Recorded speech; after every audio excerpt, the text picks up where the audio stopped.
Selamat datang kembali guys. Meski dah terlalu telat, selamat tahun baru 2024.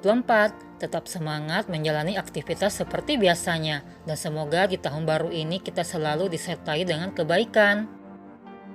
Di era 90-an ada satu lagi drama Wuxia yang sukses menyita perhatian, yaitu drama Pendekar Harum yang juga sukses populer.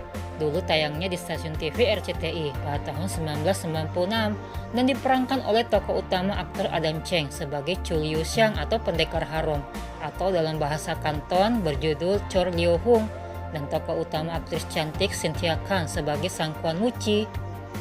Drama ini adalah serial televisi Taiwan yang diadaptasi dari novel karya Gulong berjudul The Legend of Chu Liu Xiang. Dari segi cerita ada sedikit perbedaan dan relevansi dari novel aslinya. Salah satunya tokoh Sang Kuan Wuci tidak ada dalam novel. Sama halnya dengan trilogi Raja Wali, drama ini banyak diremake dari masa ke masa, dan ini merupakan remake kelima TV series dan pertama kali disiarkan di stasiun TV Taiwan pada tanggal 3 April tahun 1995. Chu Liu Xiang merupakan pendekar protagonis mitos dan legendaris karya Gulong. Sangat karismatik dan dikelilingi banyak gadis cantik, bijaksana, anggun, tenang, dan berani. Banyak akal, jeli, dan penuh kasih sayang, serta memiliki banyak teman. Sangat pandai dalam hal ringan dan tak tertandingi oleh siapapun di dunia. Semua orang tahu bahwa Chu Liu Xiang memiliki keterampilan yang sangat baik dan keterampilan mencuri kelas 1. Dan seni bela dirinya juga tidak dapat diprediksi dan sulit dikalahkan. Kecerdasan tipu dayanya bahkan lebih tak terduga dan seringkali dapat mengalahkan banyak orang. Orang-orang memujinya sebagai marsekal terhebat di antara para perampok dan tuan muda terbaik di antara para gangster. Dan dengan hormat memanggilnya pendekar perampok atau pendekar harum.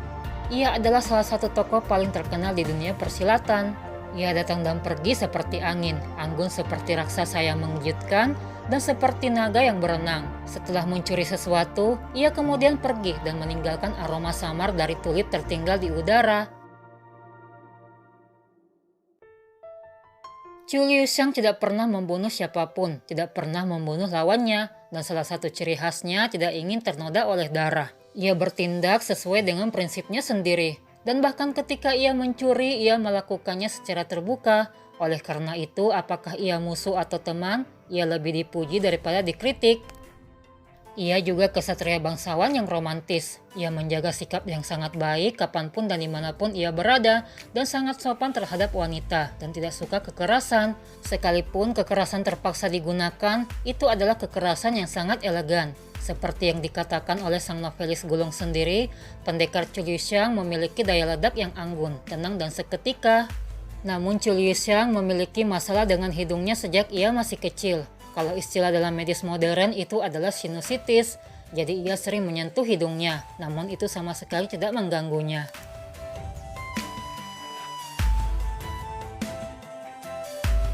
Chu Liu Xiang memiliki sahabat karib sejak kecil bernama Hu Tiehua. Persahabatan mereka sangat dalam karena tumbuh dan besar bersama. Kisah Hu Tiehua dibuatkan juga dalam bentuk spin-off berjudul The Legend of Broken Sword pada tahun 1979, produksi Tunghai Film Company Taiwan, dan dibintangi oleh Tieng Peng sebagai Hu Tiehua. Chu Liu Xiang seorang pengembara dan memiliki perahu pribadi, dan 3 orang gadis cantik teman kepercayaannya yang selalu mendampingi, yang telah bersamanya sejak berusia belasan tahun. Su Rongrong yang lembut dan perhatian serta pandai menyamar, Li Hongxiu yang cerdas dan memiliki ingatan yang kuat serta berpikiran jernih, serta Song Tiang-er yang imut dan nakal namun pandai memasak. Dalam petualangannya, Chu Liu Xiang juga banyak bertemu dengan gadis-gadis cantik yang memikat hatinya. Ada Xi Xiuyun, Hua Shenzhen, dan lain-lain. Sedangkan Sang Guan Wuci sendiri hanya tokoh tambahan oleh sang penulis skenario dan tidak termasuk dalam novel. Sedangkan di novelnya sendiri, akhirnya Chu Liu Xiang menikah dengan cinta sejatinya Sang Jie yang merupakan satu-satunya istri Chu Liu Xiang. Namun akhirnya mereka berpisah karena Sang Jie mencintai Chu Liu Xiang yang bebas dan tidak ingin melihatnya terjebak dalam dunianya, dan keduanya pun menempuh hidup masing-masing. Adam Cheng pertama kalinya memerankan tokoh Chu Liu Xiang pada tahun 1979 di TVB Hong Kong. Pertama kalinya Chu Liu Xiang dibuat dalam versi serial televisi, berkolaborasi dengan Angie Chiu sebagai Fen Yung dan Lee Zawang sebagai Sun Wai Sam. Kemudian pada tahun 1982 tayang di stasiun TV CTV Taiwan dan mendapatkan ulasan yang bagus dari penonton di Taiwan dan sukses mencetak rekor 70% rating tertinggi di Taiwan. Dan hasilnya Adam Cheng dinobatkan sebagai salah satu dari 10 bintang teratas di Taiwan. Kemudian di tahun 1983, Taiwan membuat dua versi layar lebar dengan kembali dibintangi oleh Adam Cheng sebagai Chu Liu Xiang, berjudul Demon Fighter dan Denouncement of Chu Liu Xiang. Kemudian di tahun 1985, Taiwan pertama kalinya merilis versi TV series dan kembali mendapuk Adam Cheng sebagai Chu Liu Xiang. Dan drama ini dibagi menjadi 4 part. Part pertama berjudul Legend of New Moon, part 2 Legend of the Orchid, part 3 Legend of the Parrot, dan part 4 Legend of the Shadow.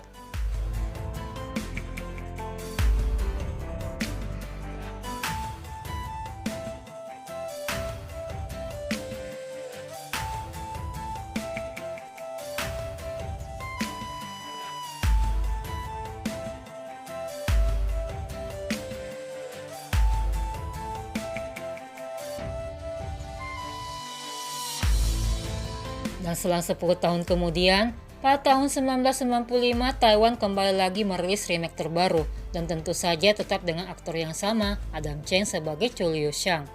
Meski umur Adam kala itu sudah menginjak usia 48 tahun, namun karismanya sebagai sosok Chu Liu Xiang yang tidak bisa dilupakan dan menjadi tokoh Chu Liu Xiang yang tak tergantikan bagi pemirsa Taiwan. Karena itulah, tidak heran Adam Cheng menjadi satu-satunya aktor yang memerankan tokoh Chu Liu Xiang paling banyak karena TV series pertamanya sukses besar meraih rating tinggi di Taiwan dan mencetak rekor rating tertinggi sepanjang masa. Pesona Adam Cheng sebagai tokoh pendekar harum memang tak terlupakan. Bahkan di Indonesia sendiri, versi TV series tahun 1995 sukses populer tayang di RCTI.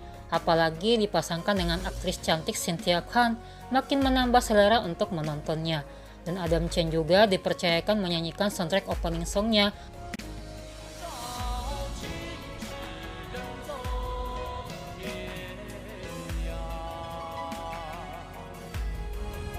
Adam Cheng menjadi salah satu aktor legendaris Hong Kong dan Taiwan yang masih aktif di dunia hiburan hingga saat ini. Panjang umur dan sehat selalu ya Om Adam.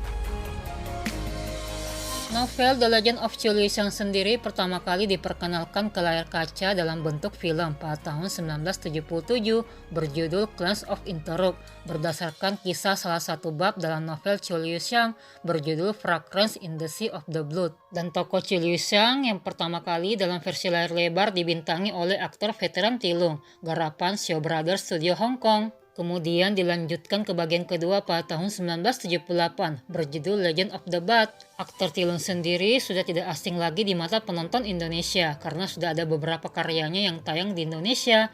Salah satunya film The Drunken Master 2 berkolaborasi dengan aktor Jackie Chan serta drama Putri Huangsu 3 berperan sebagai Kaisar Qianglong.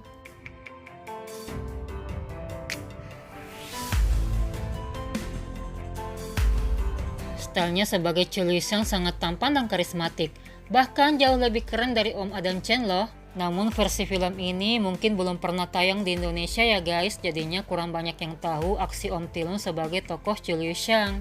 Kemudian pada tahun 1979, RTV Hong Kong juga menayangkan versi drama berjudul Executive yang waktu tayangnya bersamaan dengan channel TVB Hong Kong versi Adam Cheng, sehingga terjadi tuntutan hukum hak cipta karena kesamaan antara Chu Liu Xiang dengan Executive. TVB memenangkan tuntutan hukum dan akhirnya RTV mengganti judul menjadi Grand Theft Romantic atau Bandik Chief Chu Liu Xiang dan tayang 2 hari lebih awal dari versi drama Adam Cheng. Tahun 1980, Taiwan merilis 5 film, 2 diantaranya dibintangi oleh aktor Liu Dekai dalam judul Chu Liu Xiang Chuan Qi dan Chu Liu Xiang Eng Hu Tie Hua. Kemudian 2 judul Everlasting Samurai dan The Sun Moon Legend dibintangi oleh aktor Meng Fei sebagai Chu Liu Xiang.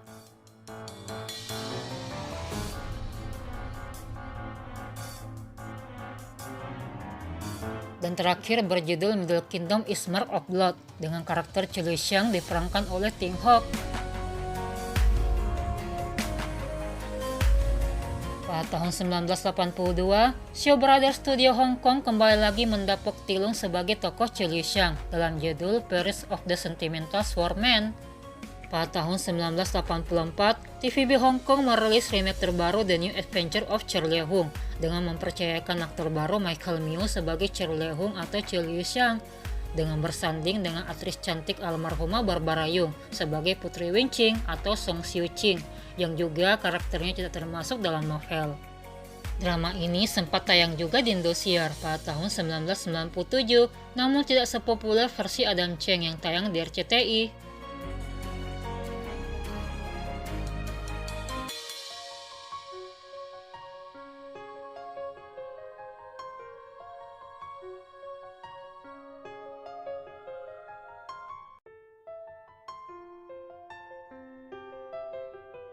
Tahun 1993, Hong Kong kembali merilis versi layar lebar berjudul Legend of the Liquid Sword dan tokoh Chu Liu Xiang dipercayakan oleh aktor ganten Aaron Kwok.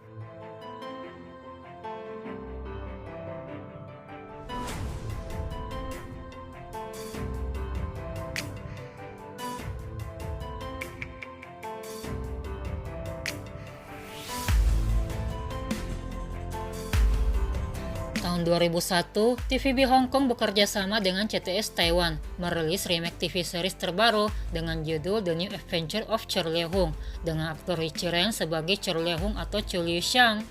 Pada tahun 2007, Mainland China ikut meremake versi drama terbaru dengan judul The Legend of Chu Liu Xiang dengan menggait aktor Taiwan Ken Su yang merupakan personil boyband Taiwan F4 yang terkenal lewat dramanya yang populer Meteor Garden.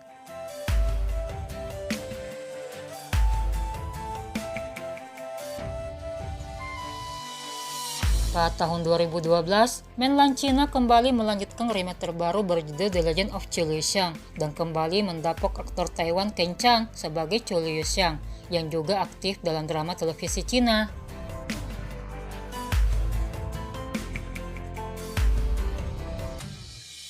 Dan remake terakhir rilis pada tahun 2021, produksi Mainland China dan kembali lagi menggait aktor Taiwan Dylan Kuo sebagai Chu Liu Xiang. Dan ini untuk kedua kalinya tokoh Chu Liu Xiang diperankan oleh aktor yang sudah berusia kepala 4. Dylan sendiri sudah terkenal di Indonesia sejak awal 2000-an dengan dramanya berjudul The Outsider yang sukses populer di Indonesia.